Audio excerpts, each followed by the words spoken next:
Begin Self-Publishing, Episode number 4, Creating a Paperback Book via Createspace. Interested in self-publishing but don't know where to start? Want to get your book onto Amazon? Want to hold your paperback book in your hands? Learn how on the Begin Self-Publishing podcast with your host, Tim Lewis.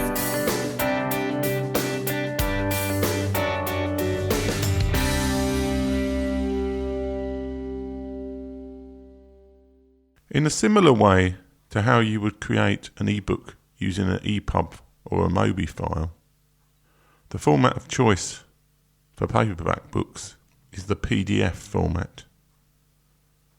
This is a format that was created by a company called Adobe, who are the people who also produce Photoshop, InDesign, PhoneGap, and quite a few other fairly good design programs. However, in terms of creating a PDF file that you can use with Createspace, you don't need any of these applications. Even with Microsoft Office, it is possible to create a PDF file that will work for creating the interior of a Createspace book. It is worth noting that you need two separate PDF files, one for the interior, which is all the pages inside the book, and one for the cover. Creating a paperback book is considerably more difficult in terms of what you need to do to set it up than an ebook. There are many details which are to do with the good old-fashioned physical world, which we haven't dealt with yet. There's a certain degree of mathematics needed to work out the sizes of a paperback book. This is usually just multiplying or adding numbers together, but it does get very easy to make mistakes with. The way that I created a paperback book for my Magpies and Magic book was as follows. I took the text of my book from the Scrivener application, which I use for ebook, and saved it as a text file, and then imported it into one of the template Word files that Createspace makes available. On the Createspace website, they've got various sizes of paperback books as sample blank Word files. This makes it relatively easy, and depending on the software you're using, time-consuming, to actually include your book within their template. There are a number of other ways of creating Word files which have the right format. I've seen online tutorials where people take an existing Word file and format it in the correct way for a paperback book. Now, you may think that you don't need to do that much formatting for a paper book, in terms of taking a Word file and just saving as a PDF. And to some extent, if you just want to generate a paperback book, you can do that. However, unlike with ebooks, there are far more historical conventions and just general ways that a paperback book can look ugly or amateurish. While it's possible to produce amateurish looking EPUB files, it's a lot harder to do it than with a paperback. Simple things like your title page starting on the right-hand side of the book are very easy to accidentally screw up, not to mention your cover being incorrectly positioned or issues with page numbering not being correct. For example, with most books, the first page does not have a page number on it.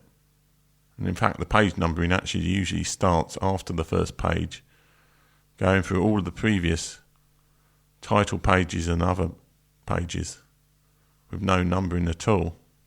So this isn't entirely easy to set up from a word formatting point of view. It's not impossible, and these are relatively easy features to do within Word. But it's worth either following a tutorial or using the Createspace templates, which do much of the work for you. If you happen to have a copy of an application like InDesign, which is Adobe's paid for Creative Cloud product, and that will probably generate you better PDF files than you can create from Word. I have no experience of using that, but that seems to be the application of choice for creating higher quality PDF files for books. But for the rest of us who tend to have Microsoft Word, that's probably the easiest way to start. You can also create PDFs from OpenOffice, which is a free open source competitor to Microsoft Word. Again, I've never done this, but if you don't have a version of Word that can save PDF files, which is only before Word 2007, then this may be an option you want to experiment with. I really don't know what would happen if you open a Createspace Word template in OpenOffice. I believe it should work, and you should be able to edit it to create files in the right format. But I've never tried this. But that may be a free way to create a PDF file that works with Createspace. To create the cover PDF, as part of the design package that I bought for my Magpies and Magic book, I got the designer to create the cover PDF for my book. There is one piece of information that the designer does need though, which is the spine width. This is the size of that bit at the end of the book, the book end. So if you're sliding a book into a bookcase, that's the width of the book as you're sliding it in. So the middle part of the book, the spine. There's a relatively simple formula that Createspace provide for working out this spine width. You're listening to the Begin Self-Publishing Podcast with Tim Lewis. So how do you calculate the spine width? Createspace has kindly provided a set of numbers. If you type in how to create a cover PDF for your book in the Createspace help, you'll come to a page where it tells you how to calculate the spine width of the book. Basically, what happens is that you work out the number of pages your book will be as an even number. This is a mistake I made. Even though your Word document may have an odd number of pages in it, due to the nature of paperback creation, it will always be an even number. So round up. Take that number of pages and then times it by the width of the actual page in Createspace. This is a very small number depending on whether you choose cream or white paper or whether you use a colour printed page. I wouldn't necessarily recommend creating colour paperbacks, at least to begin with. So in theory, it should still be possible to create that using the same process described here. Cream paper, which generally most people seem to recommend looks better, though I've never ordered a white paperback book, so I don't know, has a slightly wider page size of 0.025 inches. So the example they give on their website is that a 60-page black and white printed book on white paper has 60 times 0.002252, and that will be the spine width of that book. As with the interior files, Createspace do provide a template cover PDF file, which you'd need to use a program like Photoshop to work with. I've not tried this, but this may be an option for those of you on a low budget who don't have access to a designer. Though from a personal perspective, I think book cover design is something that is very worth outsourcing. There are lots of relatively inexpensive ways of getting a design to create a cover for you. Once you have an interior PDF file and an exterior cover PDF file, you can then go to the Createspace website, register for the Createspace project, and then go to add a book. This will take you to a fairly long and complicated looking process. You enter the same sort of information you would for an ebook. That is title information and a description. There is more reason to get a paid for ISBN for a paper book than there is for an ebook. Whether you choose to go with the free Createspace ISBN, there is much more validity, I feel, in using your own ISBNs for a paperback book than for an ebook. Even though Createspace offers free ISBNs, you become quite restricted in what you can do with your paperback book if you select that. For a start, the publisher of record of your paperback book is registered as Createspace. This does not look particularly professional, and if you ever have any hope of getting a book ordered in a bookstore, many of the bookstores don't like to order Createspace books. So for my Magpies and Magic book, I actually went and ordered 100 ISBN numbers off the Nielsen service in the UK. This gives me the flexibility that the book is listed under my own company of Stone & Press Limited, and also that if I choose to use an alternative service like Ingram Spark as well as Createspace, then I can do that in future. I'll come into why you might want to use Ingram Spark or another printer as well as Createspace later in this show. One of the choices you need to make is paperback size. There are two sizes that tend to be recommended, which is 6 inches by 9 inches or 5 inches by 8 inches. These are the two most common sizes of paperback books. My suggestion is that you go and measure books you have in your paperback book collection and check what sort of sizes are the sizes that you like. Then pick the closest size to that for your book. If your book is very short in terms of word count, then you probably will be tempted to go for a smaller size. If it's very large, then you probably don't want to go for 5 by 8. As discussed, you can either have black and white with cream paper, black and white with white paper, or colour printed paper. I went for the cream paper option because I've heard that the actual pages do look better on cream, and I was quite happy with the finish. But I've never tried white paper. Once you go through the process of adding all the usual details, you'll be asked to upload an interior file and a PDF file for the cover. Once you do this, you'll be taken to quite an extensive electronic proofing section, and it's really worth going through the interior of the cover to make sure that everything looks correct. You will probably miss things, but you should be able to at least check that it looks vaguely correct. Once you've done this, you'll be offered the chance to order a proof copy. If you're in the United States, then this makes an awful lot of sense. If you're outside the United States, then ironically it may be worth not ordering a proof copy, because it's extremely expensive to order a proof copy from outside the US. But to actually order a book from Amazon or the Createspace store outside the US is surprisingly cheap. The risk, of course, of not ordering a proof copy is that if your books are not correctly formatted, then they'll be on sale with incorrect format. So for peace of mind, for the first book you ever do, if you're based outside the US, you may want to pay the money and order a proof copy. But they also take a considerable amount of time to arrive. You can pay more for it to arrive more quickly, but for some reason the only place in the world that Createspace prints proof copies is in the US. So you can literally wait weeks for a proof copy to arrive from the US.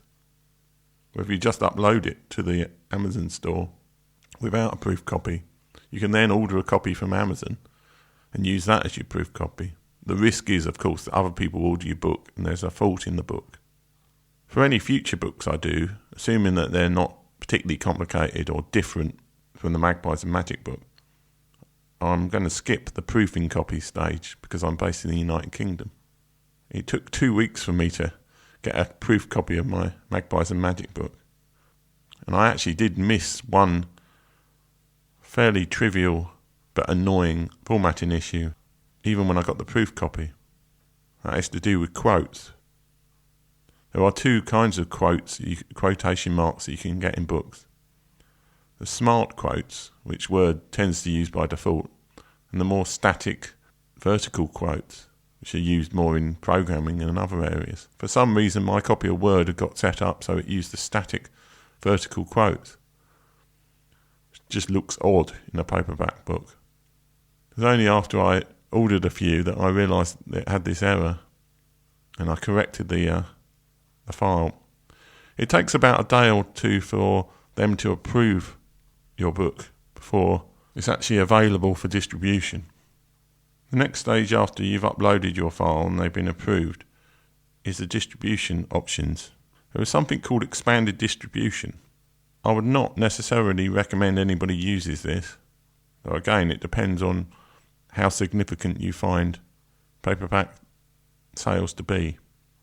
If you're not really bothered and you just want it to be available for bookstores, expanded distribution makes sense because it will allow a bookstore to theoretically order your book. However, it's fairly unlikely that any bookstores will choose to stock your books using that scheme. And this all comes back to the economics of book selling in terms of paperbacks, which is quite different from ebooks. I've spent a fair amount of time researching how the costing and royalties of paperbacks on Createspace work, and it's a lot more complicated than they make out. You will see advertised that Createspace say that they give you 60% of the royalties of the book.